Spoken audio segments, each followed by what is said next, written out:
Hey, thank you so much for tuning in to Instrumental Intel. I am your host, music producer, Chick with Beats, and I'm glad that you've joined me today. I got another episode for you lined up with music industry news highlights, beats produced by me for your inspiration, and later my special guest singer-songwriter Adri-Anne will be joining me. We're going to talk about crafting emotional connections through song and so much more. So it's going to be a great time. And before I go ahead and drop that first beat, I got to give a shout out to my home station, Grander Radio out of Grand Rapids, Michigan. And with that, let's go.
producer, Chick with Beats, and you're listening to my podcast, Instrumental Intel.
I'm back with the Music Biz Brief. First up, TikTok signed a multi-year direct deal with Merlin member United Masters. The prominent indie artist services and distribution company's entire catalog will now be integrated into the platform, giving independent artists commercial opportunities via TikTok's commercial music library. This shift comes after the social platform opted to end its blanket licensing deal with Merlin due to concerns over quality control, and they're now pursuing direct deals with individual members, and that's a big one to score. And I'll be sure to keep you posted with updates as they become available.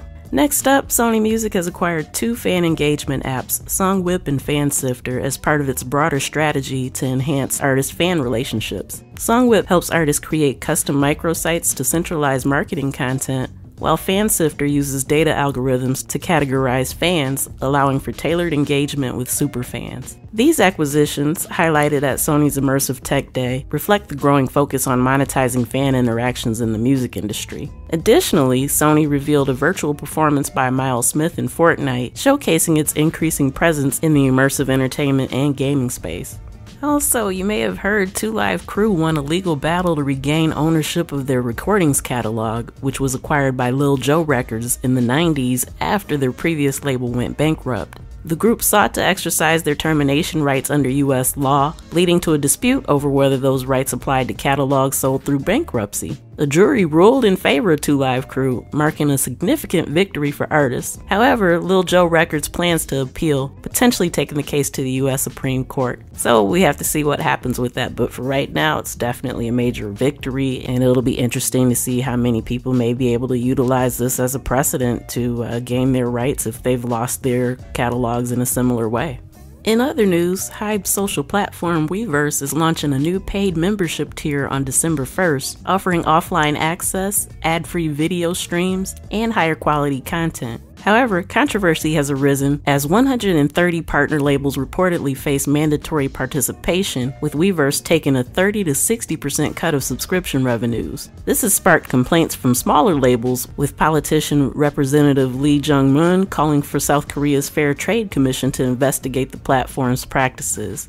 Next up, Universal Music Greater China has announced a strategic partnership with IQIYI to distribute music from the contestants of the Rap of China 2024 worldwide. Under this deal, UMGC will provide global distribution and support for new releases, while the top 3 finalists will be invited to collaborate with international artists at UMG's studios. The hit show, which debuted in 2017, has launched many local rappers, and this partnership aims to expand the global reach of Chinese rap talent, bridging cultural gaps in the international music scene. In streaming and social media news, Instagram and Spotify have launched a new feature allowing users to add songs from Instagram stories directly to their Spotify playlist. Available globally on iOS and Android, users can now click an Add to Playlist button within Stories to save tracks to their Spotify library. To use the feature, users must update both apps and connect their Spotify account to Instagram. Songs added will appear in the Liked Songs playlist and Your Library on Spotify. Next up, the British phonographic industry reported that British music exports hit a record £775 million in 2023, but growth slowed sharply compared to 2022. Despite more UK artists gaining global streams, the country's share of global audio streams fell from 17% in 2015 to under 10% in 2023. The BPI warns that rising global competition, especially from countries like South Korea and Nigeria, is affecting the UK's market share. They are urging the UK government to support the music industry with policies similar to those boosting exports in other countries. And finally, TikTok and SoundCloud have revealed new stats ahead of the annual Amsterdam Dance event. TikTok reported a 70% year-over-year increase in video creations using electronic music, with genres like drum and bass, techno, and trance leading the charge. Its hashtag Electronic Music Hub launched in the UK in 2022 and is now expanding globally. TikTok's music head noted that the EDM festival Tomorrowland has amassed 3.5 billion views on the platform this year. Meanwhile, SoundCloud revealed that electronic music fans are the most engaged on its service, with uploads of the genre expected to grow by 21%. The platform predicts electronic music will account for nearly 22% of all streams in 2024, with trance being the fastest growing genre and Vietnam emerging as a key market for the Vina House subgenre. Alright, and that's a wrap for this week's Music Biz Brief. I'm going to take a quick pause for the cause, and then I'll be back with my special guest, Adri-Anne Ralph, right after this. Keep it locked.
Hey, I'm a Chick with Beats, multi-genre music producer and strategist to indie artists and labels.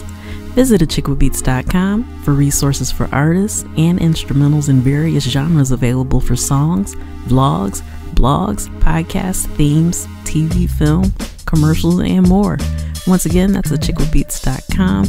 That's ACHICKWITBEATZ.com. Let's make something happen.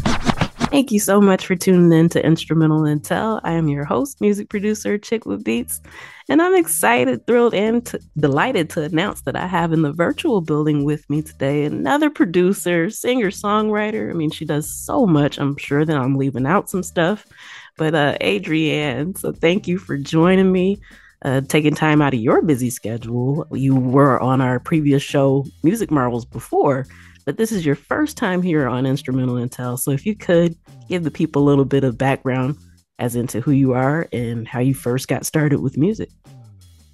Sure. So I'm a singer, songwriter, and vocal coach, and I've done many things, including being like a performing artist, recording artist, and also doing session vocals. And currently, I'm recovering from like a pretty intense health challenge that stopped me from singing for a while. So I'm now trying to get back into it. But I started out just really loving to write songs, and I remember like my parents gave me the opportunity to have piano lessons, and like my piano teacher would get really frustrated because I would like make up my own songs instead of learning the songs I was supposed to learn. Oh, wow. So I kind of like, now that I'm a parent and I see my son do that kind of thing, it's kind of funny to be like, no, like, I understand why she was frustrated, but I feel like that creativity, like that spark of like wanting to explore ideas and play with sounds and like just make up your own stuff is like something to be encouraged. I'm glad my parents encouraged me to do that. Yeah, because I mean, you know, if you had that spark back then, you know, it's just kind of indicative of what was to come. And so it's kind of good that you can see that in your son now and know to, you know, nurture it as well. Oh, yeah. So, you know, who were some of your biggest influences from when you got started? Let me think. Now, so as far as like music, the music that I like really loved growing up was like R&B, soul, gospel, and then also randomly like folk and Irish music. Because they're not really similar, but I can kind of look back and be like, oh, I love like the harmonies and like the groove and the feel and the passion of like R&B and soul. And then you can kind of see like in folk and Irish music, there's a lot of like storytelling.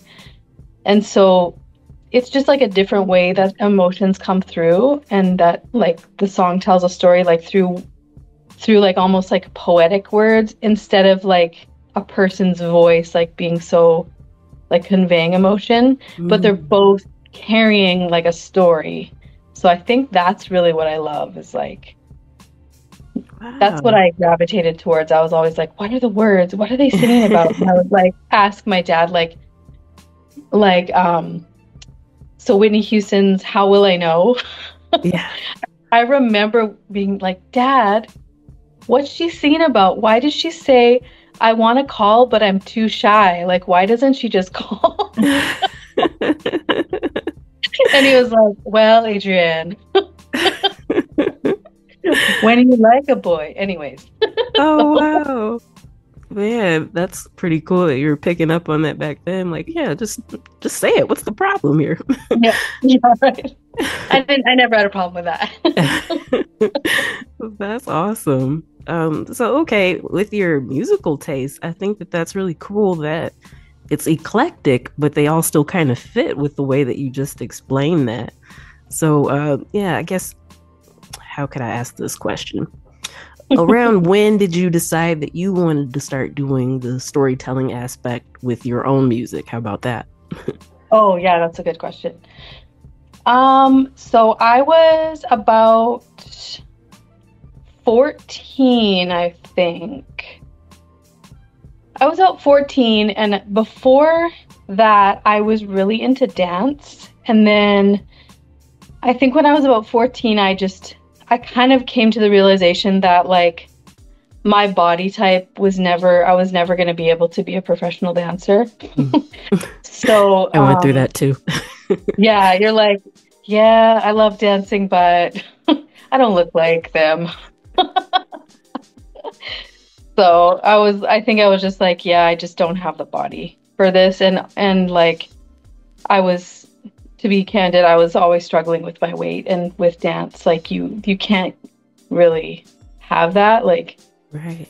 so anyway, it was just kind of, I realized like I, I needed like a new way, or I guess my like passion for dancing slowly shifted over to something else once I kind of let go of it. And I started writing songs because I kind of had like in the back of my head the understanding that you can't just like record the songs you hear on the radio and then sell them. Like Mm. I didn't really know anything about copyright at that time, but I kind of knew like, so I was like, well, if I want to record and like sell my music, I guess I'll have to write it. So I just started writing, like I just started trying to write songs and like I kind of I picked up on the patterns that happen in commercial music, like verse, chorus, bridge, chorus, like the common tricks and the common things that people used in the music Yeah. that of the time, and I sort of kind of just imitated the patterns like with my own words. So Wow. kind of Um, how it started. that's pretty dope. I've had a lot of guests that have talked about how other people had to teach them that. So it's kind of interesting that you were able to kind of figure that out on your own. Yeah, I can't even say how that kind of happened in my mind. I kind of just was like, okay, well, if you want to sing a song like this one, you're Yeah. gonna need to start out with you're gonna need to like, you know, start out with the story and then have a big emotional chorus and then like so anyway, yeah, I don't even know how I figured it out. I just yeah. Yeah. It's And probably yeah, I just a wish part of you from, being into it so much and just kind of absorbing it. I think that's really awesome. yeah, I think so. And I think I mean I we also like we're part of a really small church, so my family was leading music at our church. Ah, okay. And like it was like back in the days of like the slide projector. Oh, So it was yeah, like the transparency. So like on the transparency would be like verse and then the lyrics so everyone could sing. And then it was like chorus. So I think maybe that's how I like understood what verses and choruses were like yeah. from that. That's the only thing I could think of. Okay. Well, that's Yeah. pretty cool. So yeah, you mentioned, your family and you coming up in the church. How do you feel like that's shaped your musical styling? Um, I I think it's both helped it and made it a struggle. Mm. So I will explain that. So so in one way, like if you go to like a traditional church, there will always be singing, and often there's choir. So you're singing, you're learning, you're starting just to sing in harmony without anyone really teaching you. Usually, Mm. at our church, we were we were a very small church. So and then because my family was the worship band, I ended up learning how to play bass. So I would play bass in the band, and then I would also play piano sometimes, and then I would also like sing harmonies with my dad who was leading. And so I feel like that gave me a really good just musical, like understanding music. Mm. And then as I got older and I started singing, I was kind of realizing like I um I really love like the sounds that I love. Like I love how gospel singers sing. I Mm. love how R&B singers sing. I love the melodies. I love the rhythms. Like so I was like that's the kind of music I want to sing and write. But at church, the church that I was going to, and like a lot of I would say mainstream churches, the music that you sing is a little more on the countryside. Mm. Like it's a little more towards the, yeah, I'm just gonna say country side. Has like the Nashville singer-songwriter sound, I guess. Yeah. Although I guess there's more of a fusion nowadays, but back then it was like the one like Michael W. Smith, I was like, that's so cheesy. And then like Amy Grant, I would be like, all right, some of her stuff is good, but it's still a little cheesy. Like, and that was like what I had access to. So like, I remember when like Mary Mary and Kirk Franklin came out and Out of Eden, where I was like in heaven. I was like, oh, somebody's making Christian music. That's the genres that I love. And so then I guess my influences shifted towards that. So I've even been told, like when I do vocal arrangements or if I write songs, I've been told by some producers and other songwriters, like, you have like a really strong gospel influence. Like I can Mm. hear like the gospel influence. I'm like, okay, like I can see that. I can see how that happened.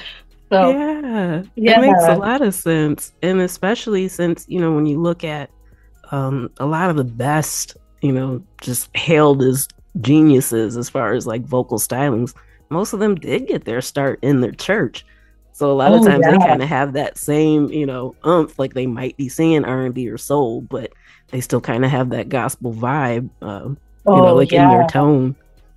Yeah. Yeah. And even like I think well my husband's a musician too. He plays guitar and I've heard from other musicians too, like they've always said like if you want to get really good, play with a gospel band. Like play Mm. in the band of a gospel church or gospel choir because they like know how to improvise, they know how Yeah. to like play not just the basic chords, they're going to like do chord substitutions, they're going to be the music is complex like Mhm. so I think like that's what I love like that's part of what I love and like I can see why like good really good singers who have like the skill of improvising and doing runs and like belting and like um I can see how like being raised in a that kind of a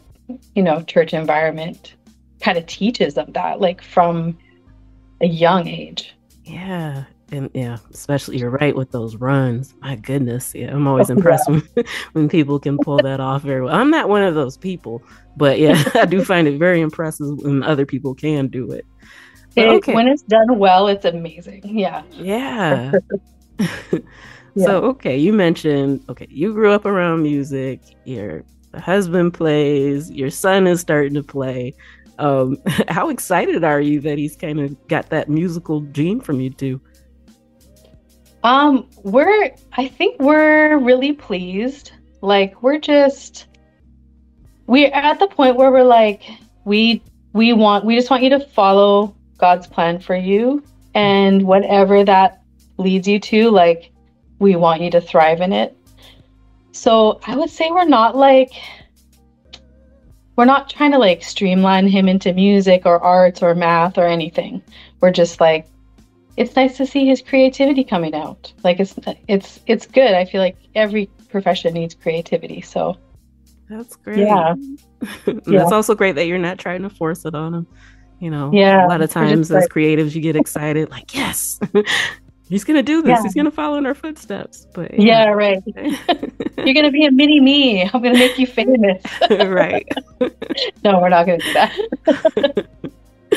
Okay. So, can you kind of walk us through like your typical creative process? If you decide, okay, I'm just going to see what I come up with, whether you have an idea in mind to begin with, or if you're just kind of vibing and then come up with something to record or write. Oh yeah. So I the last probably I want to say the last like 8 to 10 years that I've been doing songwriting, I have I've been doing mostly top lining. So like a producer, I worked with a production group in Tennessee for a while. Although they've kind of dissolved now, but for a while like it was a really fun partnership. And they would just send me like a track that they thought I would sound good on. And then I would write a song, but then oftentimes like I would have to just like edit the track itself, kind of move chunks around or like repeat certain chunks to fit the structure of the song that I was writing. And Mm. then so as far as creative process, I usually like walk around with like 3 or 4 ideas like at all times. And it's kind of like the question is like, which one am I gonna like flesh out? And then which like and how am I gonna do it? So when they send me a track, I'd be like, okay, which idea kind of fits this, or which or even if it doesn't, like what kind of vibe do I get from this track? Like what emotions am I feeling? What story could I write or what emotion could I focus on? And then I usually start with the chorus because I feel like that's like the main idea of the Mm. song. And then once I have the chorus, the main idea, then I have to go back and figure out how do I set it up? Like how do I want to like elaborate about this main idea? And what story do I want to tell, Mm. and where do I want it to go? So that's kind of how I do it. And usually like I'll just sit there with the track just playing over and over on a loop, and I'll like sing into my phone or like a little recorder just some melodies and write down like words that come up, and until I come up with something kind of more, I want to say like organized. Yeah. Kind of Until I come up, concrete. Yeah. yeah, exactly, until it kind of gels. Yeah. Okay. Yeah, and then yeah, so but writing from scratch is harder because you just kind of you're starting with just the idea. And then you have to figure out how to say it. And then you have to be like, is this upbeat? Is this slow? Is it happy? Is it sad? Like there's no like mood already set for you, and there's no vibe, and there's no parameters already. So I I'm taking a songwriting course right now that's more geared towards that because that's kind of what I wanted to step back and start doing more of. Okay. Yeah. Wow. Yeah, that's a really interesting process. especially, when you have to take advantage of recording like in your phone. How many times does that ever happen when you've been out in public and something kind of struck you and you're like, oh my gosh, I probably look Oh crazy to the next car my so they're gosh. looking at me. I was on a treadmill at the gym and an idea came to me and I just took up my phone and I was like, I just sang quietly into my phone, like hoping nobody would notice. But yeah, that happens to me a lot. Yeah, it's just like, when you have those thoughts, you can't let them slip away. At least not me. There's been so many Oh, times yeah. where I'm like, oh, I'll remember it, and then I forget. So yeah, ever since then, I'm just like, nope. If the idea hits me, I got to do it regardless of how crazy I look. But yeah, Yeah. thankfully, I haven't been on the treadmill at the gym when that's happened. But yeah, I've been in some odd situations with that. But yeah, I kind of feel you on what you're saying as far as whether if you have the music first, it does kind of give you a vibe to work from. But to just kind of Mhm. do it from scratch is just totally different. I've had a Yeah.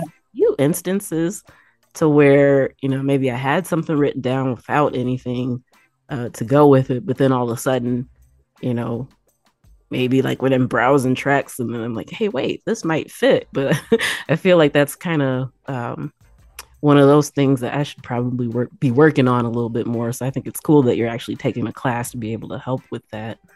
What advice do you have to offer, I guess, for anyone that can be seasoned like you are, but still allowing room for growth? So, you've been doing this for a long time, but you're still taking a step back and saying, hey, I could learn something. So, what advice do you have for anybody that might just kind of want to continue to elevate in their craft? Oh, I would definitely say, like, it depends which way you want to grow, but there's so many really good, like, resources. Some of them are costly, some of them are like pretty low cost, but um, like for me, I was used to writing like pop, R&B, like, so it's very like vibe based, groove based, not as much of a storytelling, more of like focusing on a feeling or an emotion or like a moment. Um, so I was like, I really want to learn how to be more descriptive and poetic with my lyrics and tell a story, like say, really tell the stories that I want to tell. And so I'm taking a class from somebody who's taught more like on the country folk side of things. But for somebody who's already good at that and they want to develop more of a groove and like a sound, like I know Masterclass, I think like Timbaland has his own masterclass on production. And then I think like Charlie Puth also has a masterclass. Like there's so many online resources and I would say like don't ever think that you're done learning. Like you can always grab more tools and it just make your stuff more interesting. So that would be my advice. Oh, that's an awesome gym. So, while you're doing this and working and still, constantly making sure that you're elevating what you do, are there any things that you probably foresee coming? Like, well, we're in the last quarter of the year, so I'll say maybe for 2025. Any Yeah. goals that you see wanting to accomplish that you don't mind sharing? Because, yeah, I'm not trying to put you on the spot or anything. Oh yeah. No, that's okay. All right. Um, I me and my husband have both felt like I have some things that like God just kind of has spoken to me that need to be expressed. Mm, So, but whether it's like through struggles that I've gone through or things that I've learned or like things that I'm still struggling with, but one of my dreams has been to do like a Christian album that um is a little bit more like less of so okay so let me rewind. So like a lot of Christian albums or artists um It's very like upbeat, very, and a lot of what they say is very like it's been said in the same way before. It's Mm-hmm. not, and a lot of it is not very like it could be encouraging, but to somebody who's really struggling deeply, it's so surface level, I guess. Mm, yeah. So, and I've appreciated artists. This is probably controversial, but I've appreciated artists like Jasmine Sullivan. Her, what's her album? I can see the cover in my brain. Um, she's in like a black leather jacket. Oh yeah. It has "Girl Like Me" and "Pick Up Your Feelings" on it, but and like I'm not saying like if you're a Christian, go listen to this album because there's a lot of top subjects on there that I'm like, this isn't honoring to like from a Christian worldview. Yeah. But what I love about it is it's so honest. Like she's just like, this is what I feel. This is Yeah. how it is to be me. And I think that's why people connect with it because they're like, yeah, I felt that way. Like it may not be a feeling that we want to focus on, but it's like I connect to it. And I appreciate those things and I kind of wanted to make my version where it's speaking from my heart, things that I've struggled with and I've grappled with and felt, um, but in a way that is through more of a Christian worldview, I guess. Yeah. So something that like a Christian could listen to, and I'm not really commenting on her spirituality because I don't know her.